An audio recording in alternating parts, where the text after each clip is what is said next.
और हमारे जो स्टेट के टीम्स हैं उन सबका स्वागत है आज के इस वेबिनार में। आज का ये वेबिनार हमारी सेकेंड टाइम हम कर रहे हैं basically for Ayushman Bharat, largely because Ayushman Bharat Bharat सरकार का एक बहुत अहम प्रोग्राम है और ये काफ़ी लोगों का ग्रामीण जो लोग हैं उनकी जीवन में उनको जो फैसिलिटी एक्सटेंड किया जाता है उन लोगों को ये सुविधाएं प्रदान करेगा।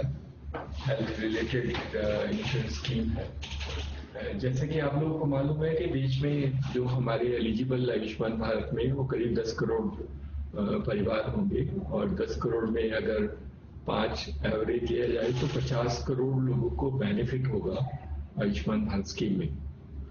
आयुष्मान भारत स्कीम क्योंकि पहली बार है और इतने स्केल पर लॉन्च की जा रही है, इसमें कॉमन सर्विस सेंटर का एक बड़ा महत्व है। गांव में रहने वाले एलिजिबल फैमिली जो हैं वो कॉमन सर्विस सेंटर के माध्यम से अपने आप को आयुष्मान भारत में रजिस्टर करा सकते हैं। और जो नेसेसरी डॉक्यूमेंट्स हैं उनका वो सबमिट कर सकते हैं। हमारा एग्रीमेंट मिनिस्ट्री ऑफ हेल्थ में इस प्रोग्राम को इम्प्लीमेंट करने के लिए हो चुका है और अभी जो आज का जो वेबिनार है उसमें हम एक्सप्लेन करने की कोशिश करेंगे कि आयुष्मान भारत में जो पहला पार्ट है, जो फर्स्ट पार्ट है, वो है कि एम आई एलिजिबल, क्या मैं आयुष्मान भारत स्कीम में लाभ पा सकता हूँ। ये सब परिवारों को और सब फैमिली मेंबर्स के लिए एलिजिबिलिटी है क्योंकि आयुष्मान भारत में डेटाबेस पहले से कैप्चर किया गया है। एक तो पुराना एससीसी का सर्वे था, फिर उसके बाद कुछ सर्वे किया गया आंगनवाड़ी और आशा वर्कर्स के मार्फत और उस डेटाबेस को पहले से ही सिस्टम में डाला हुआ है। तो उनके पास वो नंबर ऑफ बेनिफिशरीज हैं, नंबर ऑफ फैमिलीज हैं जिनको आयुष्मान भारत में कवर किया जा सकता है।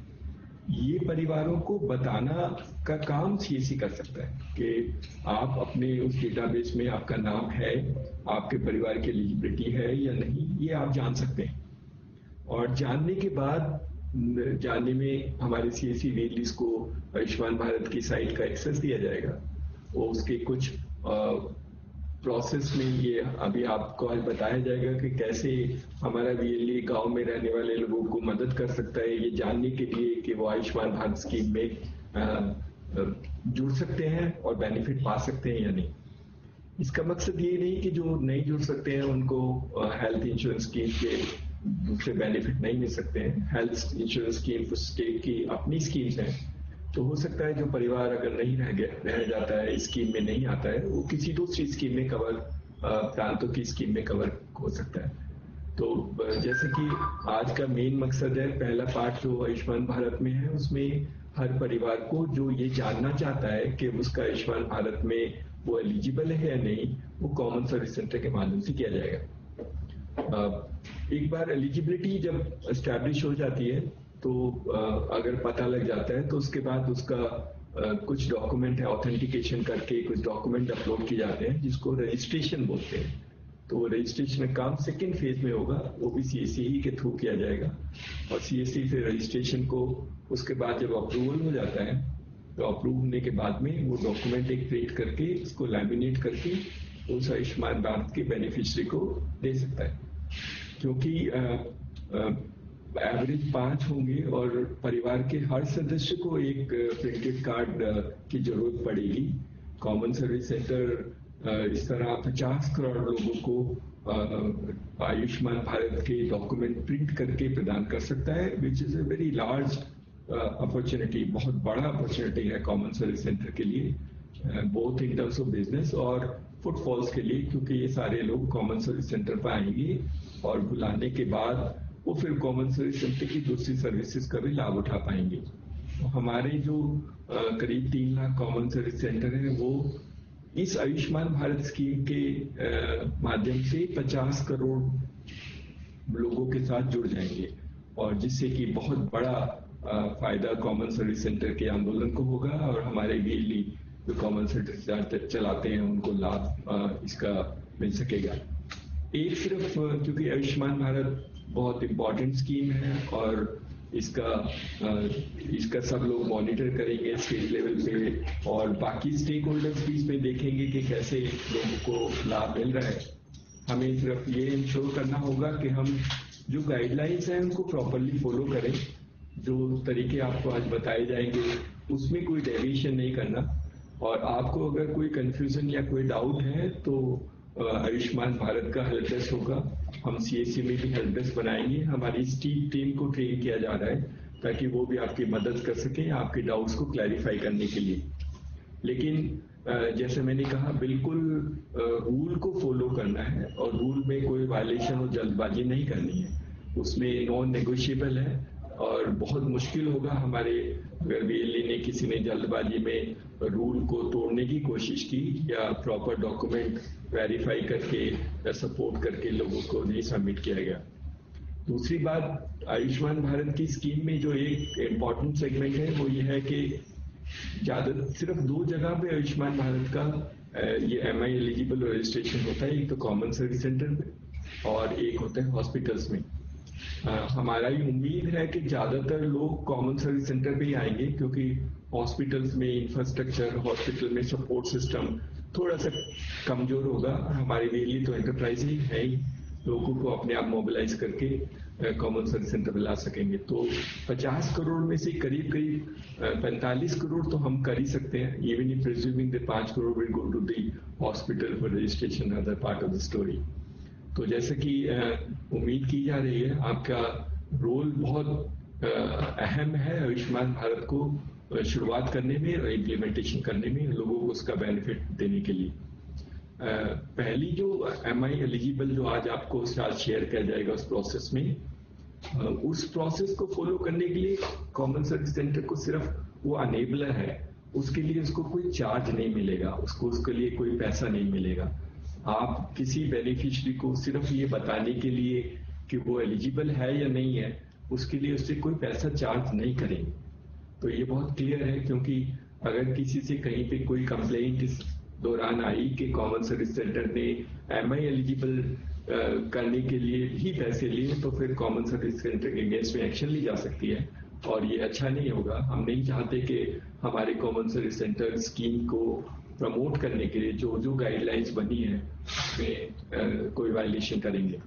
लेकिन जो दूसरा काम है इसके बाद, जो MI एलिजिबल के बाद जो दूसरा काम है रजिस्ट्रेशन का और उसको प्रिंट करके लैमिनेट करके कार्ड देने का, उसमें कॉमन सर्विस सेंटर उस सिटीजन से चार्ज ले सकता है, जो कि प्रिस्क्राइब होगा, जो आपको बता दिया जाएगा। जब वो सेकेंड फेज का प्रोग्राम होगा तो आपको उसकी छूटता दी जाएगी, आप सिटीजन से कितना पैसा ले सकते हैं और उस वर्क के लिए, that will be explain to you.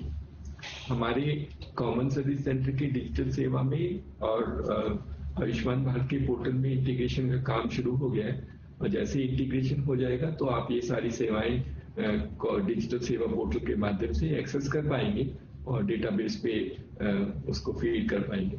तो बहुत बड़ा मौका है और बहुत अच्छा अवसर है कॉमन सर्विस सेंटर को अपनी आइडेंटिटी प्रूव करने का, और लोगों को, जो हमारा उद्देश्य था कि हम गांव में बैठे लोगों को उनकी मदद कर सकें, उस मदद को एक्सटेंड करने के लिए ये बहुत बड़ा जरिया हो सकता है। और जैसे मैंने कहा कि अगर हमने अच्छा किया तो शायद हम आयुष्मान भारत में जो बाकी कंपोनेंट्स हैं उसमें भी लोगों को मदद करने के लिए कोई भागीदारी अपने लिए खोज सकते हैं। लेकिन ये हमारे विश्वास के ऊपर और सरकार का हमारे ऊपर विश्वास और कॉमन सर्विस सेंटर की एबिलिटी कि कितने जल्दी और कितने टाइम से सब लोग भी मदद करके आयुष्मान भारत स्कीम में हो सकते हैं, उसके ऊपर निर्भर करेगा। तो हमें उम्मीद है हमारे बच्चे और बच्चियां जो कॉमन सर्विस सेंटर चलाते हैं वैसे तो बहुत अच्छे हैं और बहुत मेहनत से काम करते हैं। हम तो उसको डिजिटल आर्मी बोलते हैं। They are wonderful jobs in many aspect and हमें बिल्कुल उम्मीद है कि ये बच्चे और बच्चियां जो सारे देश में कॉमन सर्विस सेंटर चलाते हैं, ये अपने उसी इनिशिएटिव से भारत सरकार के इस आयुष्मान भारत प्रोग्राम में अपनी भागीदारी निभाएंगे और अपना रोल क्लियरली करके मदद करके उनको MI एलिजिबल फर्स्ट, उसके बाद रजिस्ट्रेशन में मदद करेंगे। एंड हमारी बहुत सारी दूसरी स्कीम और प्रोग्राम्स हैं भारत सरकार जो कॉमन सर्विस सेंटर को यूटिलाइज करना चाहती है। वो सब निर्भर करेगा किस तरह से हम आयुष्मान भारत के प्रोग्राम को अपने देश में इम्प्लीमेंट कर सकते हैं। So thank you very much and I now hand over to the team who will explain to you what has to be done, what is the process to be followed, and hopefully you have to follow in the right speed. हमारी जो district manager और state team है, kindly document को पढ़ लेना. There is a document, there is a slide which presentation which will made today. आपके पास उसका एक्सेस होगा. You will have an access to all the documents.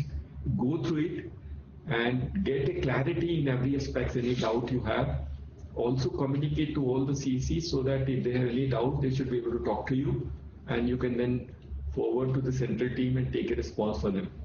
But I think it's very necessary for everybody to be very clear in terms of the processes which are defined, and there should be no confusion in mind. It is also expected the time to implementation, some new queries may be raised, but I think the support system for Health Ministry is so exhaustive that it will be possible for us to resolve very quickly all this system.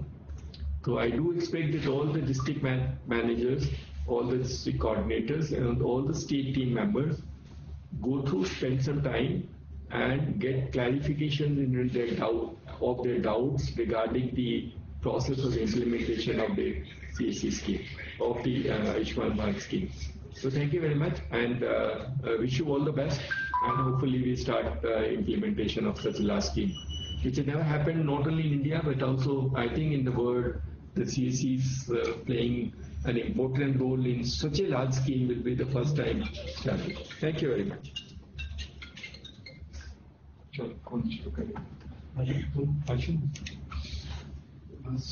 कुछ बोल सकते हैं.